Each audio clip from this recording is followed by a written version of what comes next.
At eto nga, meron na naman akong pinagawa sa bahay. Opo, naging mala Spider-Man na naman ako. Ang tagal na din namin gustong paayos to, kaya naman from this to this. Hey Alexa, open curtain.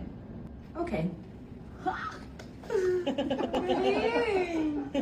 At eto nga, nasa labas na ako ng bahay kasi meron akong hinihintay na bisita.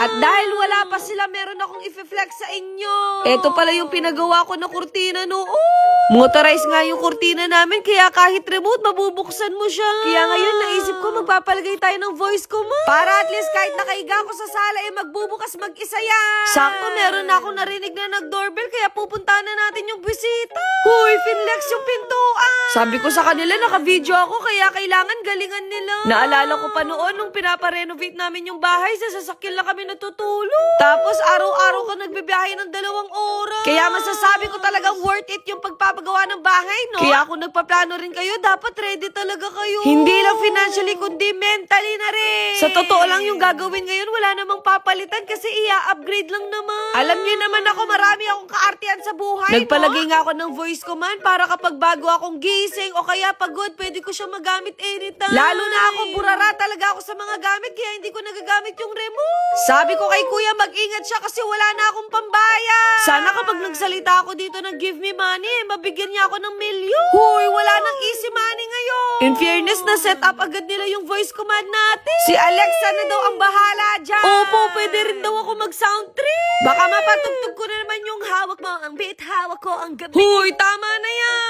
Meron nga kaming pa-interview dito na para bang nasa Tony Talks kami. Diba, pamisa-misa nagiging seryoso naman ako, no? Nabigla din ako kasi kahit sa cellphone mabubuksan mo na rin siya. Nag-set na din ako ng schedule na every 7 a.m. nagbubukas siya bigla. At kapag alas 8 naman ng gabi, magsasara na agad yan. Diba? Napaka-high-tech. Pinahabol ko nga yung mga ibang blinds natin. Kwarto kasi ni ate to, baka hindi siya makatulog sa sobrang liwanag. Nako, kung kilala nyo na ako, sobrang sigurista ko talaga sa pagpili ng mga gamit sa bahay. Kasi kapag hindi ako satisfied sa pinagawa ko, papaulit ko talaga. 2 controller nga yung pinagawa ko para naman 2 yung magbubukas. Na-imagine ko na kapag may bisita ako, sasabihin ko na lang, open curtain. Diba? Advance talaga akong mag-isip. Pero dahil pakialamero ako, aakyat tayo ngayon. Kabado nga sila sa pag-akyat ko, pero sabi ko, sanay na ako. Ikaw ba naman ang umakyat at magpiknik sa bubong? Ang lagi ko talagang technique dito kapag umaakyat ako, hindi ako tumitingin sa baba. Kasi believe me, mas matatakot ka talaga. Naalala ko tuloy doon sa unang bahay namin, wala kaming kurtina doon. Kaya kahit saan ka pumunta, talagang maliwanag. Pero tignan nyo naman ngayon, meron na tayo sariling kurtina na nagbubukas. Sabi ko naman sa inyo, kung kaya ko, siguradong mas kaya nyo. Basta maniwala ka lang kay Lord at sabayan mo ng sipag at tiyaga. 2 nga yung gamit ko na remote noon, ngayon 1 na lang. Ngayon, itatry na natin yung voice command. Hey Alexa, open curtain. Okay. Close curtain. Okay. Grabe, napakasaya ng puso ko.